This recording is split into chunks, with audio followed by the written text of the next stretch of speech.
Very much. All right, everyone. So my name is Imogen Cancellari. Thank you so much for joining this module. We're all super excited to chat with you about conservation genetics. I'm going to be chatting with you guys today about some of the details regarding molecular markers and how we use them, why we use them, and some of the troubleshooting. So this is kind of an extension off of some of the stuff that Byron chatted about and a precursor for some of the things that Charlotte is going to be talking about here in a few minutes. So to extend on what Byron asked or mentioned earlier, we do all have slightly different definitions of conservation genetics, but the underscoring issue is that conservation genetics is multidisciplinary or specifically interdisciplinary. And so there's a lot of different topics that we can focus on for conservation objectives in conservation genetics. And that is specifically because conservation genetics is a subfield of population genetics. It combines several other different disciplines, including landscape ecology or evolution, biology and evolution. And obviously everyone here is familiar with all of the different conservation objectives for snow leopards. And the great thing about conservation genetics is that it can be used alongside other methods, other projects, other questions in order to conserve populations or learn about them for snow leopard conservation in general. And this is because conservation genetics is an applied discipline. We're able to through different molecular methods, we're able to examine genetic factors and patterns and processes such as the loss of genetic diversity, population structure, connectivity, evolutionary history, inbreeding, diet, and wildlife forensics, just to name a few. And the great thing about conservation genetics is, and why we should use it as a toolbox in our research questions, is specifically because the IUCN, or the International Union for the Conservation of Nature, identifies 3 different levels of biodiversity conservation. And those are genetic diversity, species diversity, and ecosystem diversity. And the cool thing, at least I think, about conservation genetics is that genetics is specifically involved in all 3 of these. And so whether you are interested in genetic diversity or species diversity or maintaining a particular ecosystem, molecular methods can be a great tool in order to address our questions. And so this is a schematic that details some of the different conservation objectives that we can focus on using both neutral or traditional conservation genetics as well as conservation genomics. And we're going to talk about conservation genomics specifically with next generation sequencing in the 4th module. Jan will be talking a lot about that. But right for now, we're going to focus a little bit on conservation genetics. And so specifically in this schematic, questions that can be addressed using conservation genetic methods will be identified by the blue bars, and conservation genomic questions can be identified with the red bars. And so conservation genetics characterizes the relationships between population size as well as neutral sequence variation. Specifically, traditional conservation genetics uses neutral markers. And so these are going to be markers that are amplifying regions of the genome that are not under selection. And because of this, we're able to provide direct estimates of some of these interacting factors. And so the arrows in the schematic are pointing to the different individual focuses, as well as how one focus can lead to the next with regards to conservation questions. In contrast, conservation genomics can address a wider variety of factors, which are marked by the red bars. And these specifically include relationships between population size, as well as neutral and adaptive genetic variation. And yes, it is potentially more informative, but there are a lot of caveats to these methods, which we'll talk about later. It does promise more precise estimates of some of the neutral processes that are identified in blue, and as well as being able to delineate the metrics that are in red. And so, for example, traditional conservation genetics can estimate overall migration rates or inbreeding coefficients, whereas the genomic tools can assess these gene flow rates, but also these gene flow rates with regards to adaptive loci, as well as like founder effects or inbreeding coefficients. And we'll talk more about that as we go throughout the module, not only today, but all 4 weeks. And so genetic diversity, this is kind of this is kind of like a review of some of the glossary of terms. So if you were already familiar with this will be a bit of a review. This is also kind of jumping off of the glossary of terms that we provided prior to the start of the seminar. But genetic diversity is realistically what is going to be the raw data, or what underscores a lot of our conservation questions. And so genetic diversity has been defined as the variety of alleles and genotypes that are present in a given population. And so this can come in a variety of different forms, whether it is DNA sequences, individual genes or chromosomes, or even quantitative genetic variation. And what this little graph is showing us is that there are several different locations that we can focus on, and the molecular markers that we choose will be examining variation either in small independent units, or in grouped units together. And so specifically, the development of a myriad of molecular markers allows us to answer a lot of different questions, because we're characterizing genetic variation in different ways. And so whether this is looking at something like allelic diversity, or genotypes, or the frequency of alleles within a given population, sorry, right now this is a great time to answer one of these. The poll questions has popped up. It's relevant to this. Go ahead and take a second to answer that. Get rid of it so I can see. There we go. So whether it is looking at characterizing genetic variation, or genotypes, or like the proportion of polymorphic loci, different molecular markers will be ideal for measuring different metrics of genetic variation. And so regardless of what aspect of genetic variation you're interested in for your genetic question, one of the things that we're going to be talking about here is that not all molecular markers are going to be ideal for all metrics of genetic variation, just like not all questions can be adequately addressed with all different markers. And so this is just a very brief example, a simple summation of the processes for obtaining the raw genetic data for all of our different conservation questions. And so whether or not you have already done this, or you're looking to do this, this is hopefully trying to orient you to what you could be doing in the field. And so starting with at the very beginning in the top left with the snow leopard, ideally we're going to be collecting some form of biological data, whether that's scat, hair, blood, or tissue samples. And then we bring it into the lab in order to extract DNA using a variety of methods. There's just one method detailed here. And then we get our raw data, our raw genetic data. And from that raw genetic data, using a specific molecular marker, we can then amplify several different copies of that DNA via polymerase chain reaction. And then from there, we're able to actually examine the raw DNA via electrophoresis, fragment analysis, genetic sequencing, in order to get the raw data that we are going to use for our genetic analyses for whatever question we have. And so now I want to take a few minutes to focus on this step right here. This arrow is basically after you get your nuclear DNA, before you amplify, you have to pick a marker in order to amplify it for your genetic questions. And so there are two different classes of genetic markers, and these different classes can work for conservation genetics or conservation genomics questions, depending on what you're going to do. But before we get into the specifics of questions, we want to actually break it down to the classes of genetic markers. And so the markers here, even though there are two different types of markers, they are both neutral DNA regions. Neutral DNA regions are used for genetic analyses for populations and individuals. It's useful to use neutral markers for these questions because you're able to avoid complications associated with selections and genetic models for certain analyses. So both mitochondrial DNA and nuclear DNA can be used for a variety of different questions, and they each have their own advantages and disadvantages.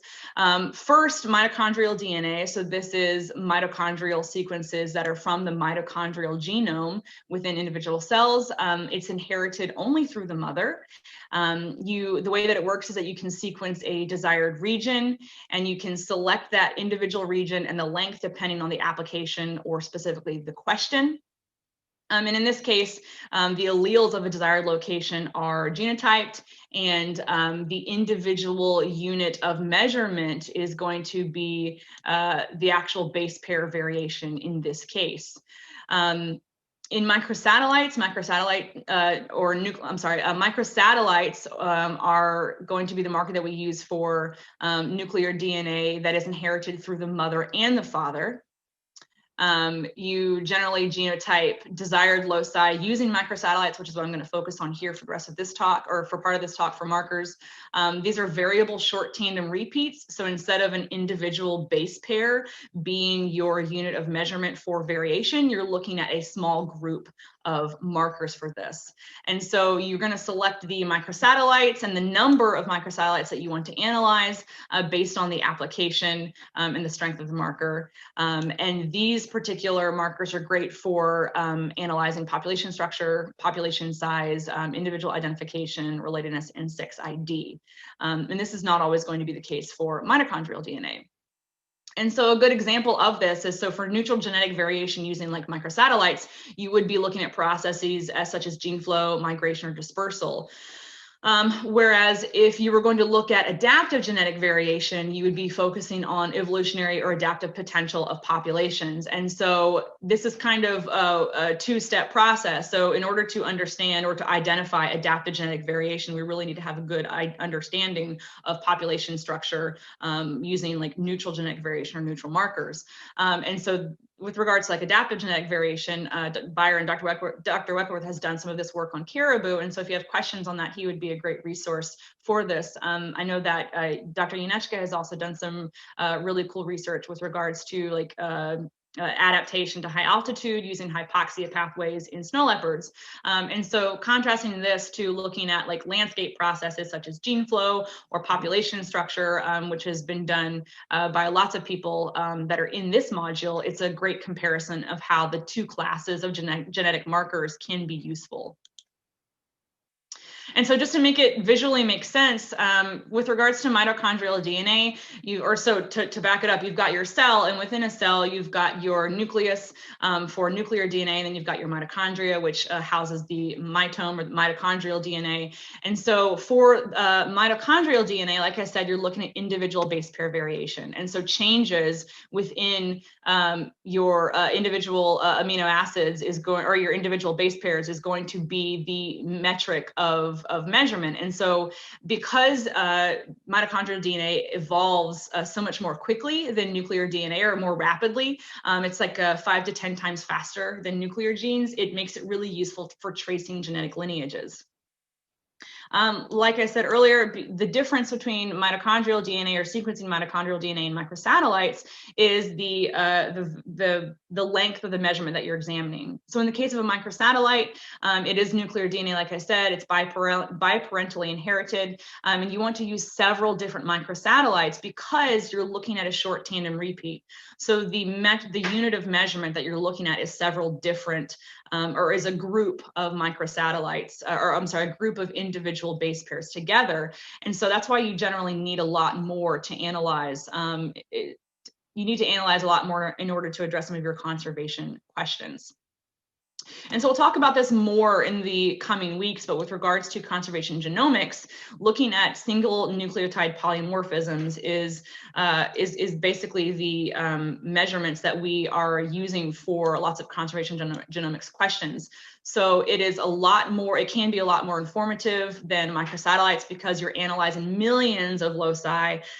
Even though it is, yes, biparentally inherited, we're dealing with genetic variation that doesn't evolve quite as quickly as mitochondrial DNA. It's really useful for a lot of different conservation genetics and conservation genomics questions because you're able to analyze so many different loci, and the unit of measurement is individual base pairs. And so if it's not obvious, there are several different applications for molecular markers. Depending on the marker class that you're interested in, there are a lot of different questions that are going to be more ideally analyzed depending on the individual markers that you're using. And so certainly, I think one of the things that we generally recommend in conservation genetics is considering using more than one molecular marker, particularly because you can address several different questions questions at once. As we can see up here, there's a lot of different management or conservation questions that are useful at various different spatial scales or temporal scales, and using one or both different types of marker classes will be useful in order to get a more well-rounded or hierarchical picture of snow leopard populations or conservation. And so when it comes to selecting a marker, what exactly should we be focusing on? Well, I mean, the first thing is to note that if we don't select the right molecular marker for our conservation question, we might generate false negative results. We might recommend, suboptimal conservation actions, and, we also might waste conservation resources, which obviously that is always a problem. Funding in conservation is always something that we consider. And since genetic research can be expensive, focusing on the selecting the right or a suite of informative markers is going to be really important. Fortunately, all the things that I'm talking about and that we're talking about, things are becoming more affordable. So that's hopefully becoming less and less of a barrier. But obviously, taking these types of steps ahead of time is really going to be able to get us, the most impact for our conservation dollars. And so to dive into the two different marker classes, when we're looking at mitochondrial DNA, it's really useful for resolving taxonomic uncertainty or identifying phylogenetics. So basically looking at the relationship between evolutionary lineages and the landscape. It can help it can basically help with species identification. It also can help with I'm sorry, I said that with species identification. Because of the rapid evolution of mitochondrial DNA, it is not suited for individual identification and detecting contemporary changes in genetic variation. So this marker is really great when we're trying to get a picture of evolutionary history, both in terms of like historic population structure, as well as how population structure has been impacted throughout time by landscape features or climatic features. And so in the snow leopard world, there's a couple different options that we generally use. There are species-specific primers or taxon-specific primers that we generally use. These are the three that some of us here in the module have had success with. 16-SCP is a region of the genome, and 12S is another region of the mitome or the mitochondrial genome that has been shown to reliably identify vertebrate species. And Site B is a reliable marker for that can delineate between several different carnivore species. And so in terms of species identification, when we're in the lab and we get our raw data and we're trying to figure out, is this actually snow leopard scat? Some of these markers can be a great way to identify that. Another great thing about these markers is that they can identify other species for other side projects or for other research efforts. With regards to microsatellite markers, in contrast, we focus on using screening, we can use microsatellites to screen populations. And so the high polymorphism or the high variation in microsatellites makes them useful for population structure and delineating genetic relationships. So we often use these markers for individual identification. So after we get species identification, then we can genotype or create a picture of an individual's genetic variation using a suite of different markers in order to say, yes, this is snow leopard A, this is snow leopard B. Oh, well, we've actually sampled snow leopard A again. It is easy to screen variation within a population depending on the type and number of microsatellite markers that you use. And the high mutation rate makes them, unfortunately, the high mutation rate and the possibility of homoplasy within a population does make them problematic for phylogenetic analyses. So hopefully what we can see is comparing mitochondrial DNA and microsatellite markers for nuclear DNA, we're seeing that we have two different competing interests, not competing, but two different but potentially copacetic analyses that can be useful for conservation questions. And so with regards to snow leopards, sometimes the low polymorphism in microsatellites for endangered species, they can sometimes result in low statistical power.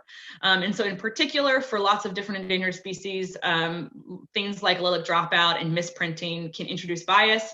And sometimes not all, certain microsatellite markers and certain species, certain analyses are not going to be particularly informative for ESUs or MUs, which are evolutionary significant units or management units.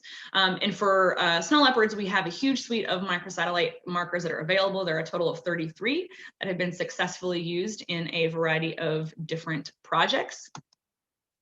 And then lastly, I won't spend a whole lot of time on this, but I do want to mention it because we will be talking in more detail about this later in the module.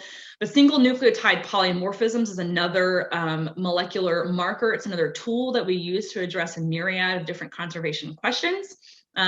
Single SNPs are in progress, have been developed for snow leopards. The efficacy of use, getting them to amplify via non-invasive methods is a challenge for this species, but for any species where you're having to focus or where the bulk of your data is collected non-invasively, specifically with SCAT. And Charlotte will talk more about that in a little bit. But the great thing about single nucleotide polymorphisms, also known as SNPs, is that they are easy to find in both coding and non-coding regions. So that would be neutral or adapted genetic variation.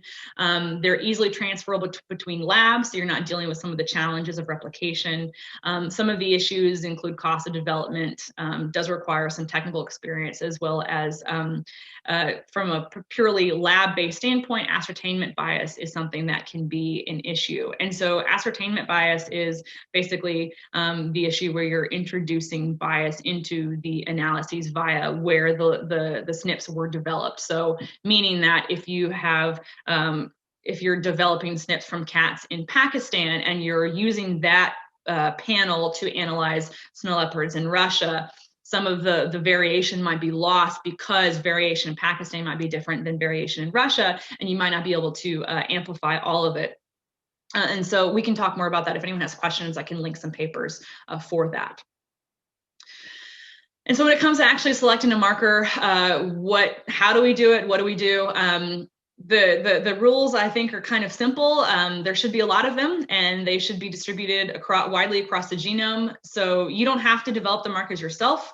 We have people that have already done that for snow leopards in terms of answering questions. So the second part of that is crossed off with snow leopards.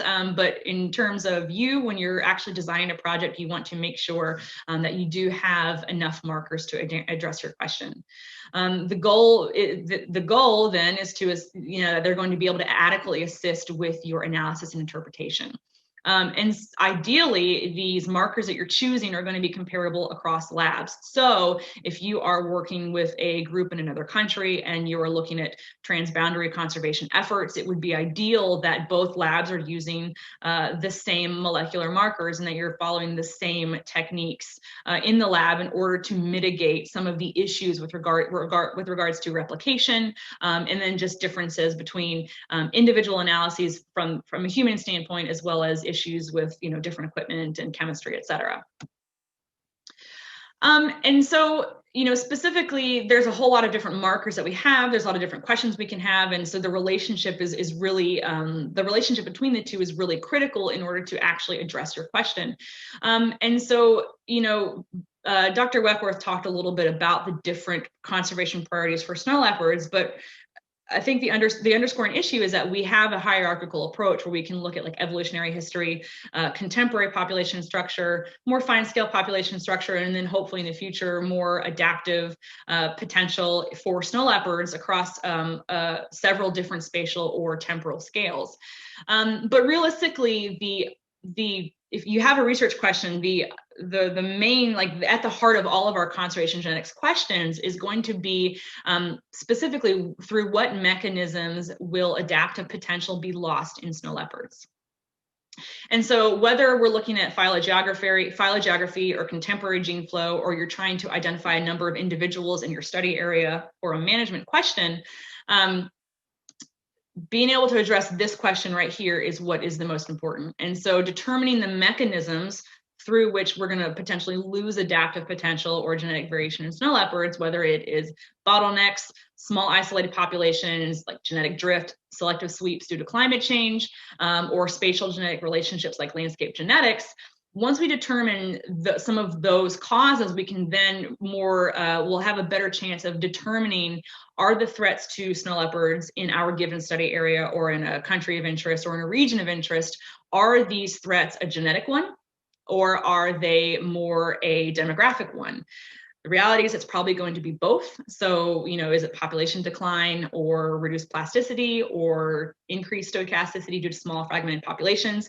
Being able to address this question is going to be particularly important through the combination of using the correct markers, or through using the correct markers. And so some final considerations for this, the main challenges when it comes to molecular markers is being able to analyze enough loci to have an adequate resolution to distinguish our individuals. And we also want to do that by minimizing our genotypes or genotyping errors. And so if we use too few loci, when it comes to like microsatellites, for example, if we use too few loci in our analyses, we risk having genotyping errors inflating the number of individuals. We also can run into the problem of improving or balancing sources of error. So if we have a lot of loci, if we use a lot of loci, which yes, that's the goal, because it can increase the resolution of our study, but it also can increase the probability of observing a genotyping error in a multi-locus genotype. And so we can often identify individuals with a smaller number of markers. So specifically, if you're interested in identifying individuals to get population estimates, you could use something as low as 4 to 6 microsatellite markers. But if the power of inference for loci is low, more markers are going to particularly be useful. And this is something that seems to be the case, or can be the case, for snow leopards, depending on what your research question is. And so the $1 million question is, how many individuals are likely to be sampled? Because the reality is that picking the number of markers is going to somewhat be dependent on how many individuals are most likely to be sampled. And so in this case, an important consideration is looking at the acceptable match probability for the loci that we're going to use. And so the match probability for loci is it's the probability of 2 individuals matching for the markers that are analyzed. And if this is not scaled to the number of individuals that if it's not scaled based on the number of individuals you expect to sample, the true number of individuals can be underestimated. And so in this case, the most prudent recommendation is kind of a simple one. The general approach that we use in conservation genetics is that you want to use one more marker than appears to be necessary until you have enough data to show that the acceptable match probability is going to be rare if the number of markers was reduced. And so you don't have to be a geneticist in order to do this. This is why conservation genetics is considered interdisciplinary and multidisciplinary, because you can be a field biologist and still work with labs to account for some of these issues in order to reasonably address your conservation question. Like next generation sequencing samples are also prone to, NGS stands for next generation sequencing, but it also stands for non-invasive genetic sampling. In particular, SCAT samples can be prone to genotyping errors, and Charlotte's going to talk a little bit more about that here shortly. We really want to focus on, one of the things that we need to consider when it comes to conservation genetics is data replication. And so in the case of identifying whether an individual is homozygous or heterozygous at a particular loci, we need to have good quality DNA, but we also need to be confident in our actual lab methods. And so in this particular example, this little schematic is showing the raw data. It's an electropherogram of genetic data, looking at something that might be homozygous or heterozygous. And so you can have genotyping errors either due to things like allelic dropout or low quality DNA or like misidentification from a human standpoint. And so in this case, certainly that is potentially what we're seeing, depending on what is the true answer. Is it homozygous or heterozygous? And because I'm getting close to time, I won't talk actually any more about that because I know Charlotte's going to. And so, you know, when it comes to non-invasively collected scat samples, regardless of the methods or the genetic markers that we're using, the problem that we have is that if slight decreases in the amount of DNA that goes into a PCR reaction can lead to decreases in the success rates and data accuracy. What that means is that if we have too little genetic data or too low genetic quantity in the individual sample, we might not get accurate results. And so in theory, then we would use more material in order to get our raw genetic data to be of higher quality and quantity. The problem with scat samples is that using more material can increase PCR inhibitors, specifically with like pre-DNA or, biological fecal material that we actually collect on the scat. And this can prevent genotyping.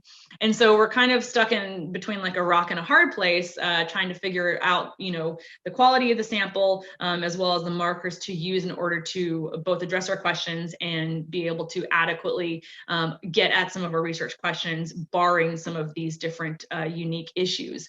And so ultimately, the reason I call it the $1 million question is because we, in conservation genetics, we have to make a priori decisions for data that we will have after we have to make these decisions. And so the general rule then is to just use more markers. That's kind of a simple answer, or a simple kind of method to trust. But the reality is that whether we have a coarse, large scale question or a really fine scale question, using the different marker classes and a suite of different markers at that is going to be more able, or we're going to be more able to address our conservation questions. And so the last thing that I'll leave you with is this little schematic right here. It's kind of a general map for how to best decide which marker type is going to be best for your question. So when I said coarse, I mean large scale, where you're looking at like resolving species taxonomy. In our case, we're going to take it a step further. We're looking at genetic lineages. We're looking at evolutionary history. So that's a really coarse question at a large scale. And so it might be appropriate for us to use mitochondrial DNA. Whereas if we're looking at, population level patterns and processes, we have a little bit more We have more options available to us, whether it's using a combination of mitochondrial DNA, microsatellites, and SNPs. And then we're getting to some really, really fine scale questions, whether it's like adaptive genetic variation or things like individual pedigrees. At a more fine scale, we might want to use SNPs. And so basically having all of these at our disposal is going to be able to help us answer those large scale conservation questions. And so with that, since I'm starting to run here at the end of my time, I'll go ahead and pass the ball over to Charlotte. Like Byron, I do have to acknowledge some of our collaborators who generate really, really beautiful photos of snow leopards. And I also can provide links for any of the papers that are mentioned here in this PowerPoint. So thank you.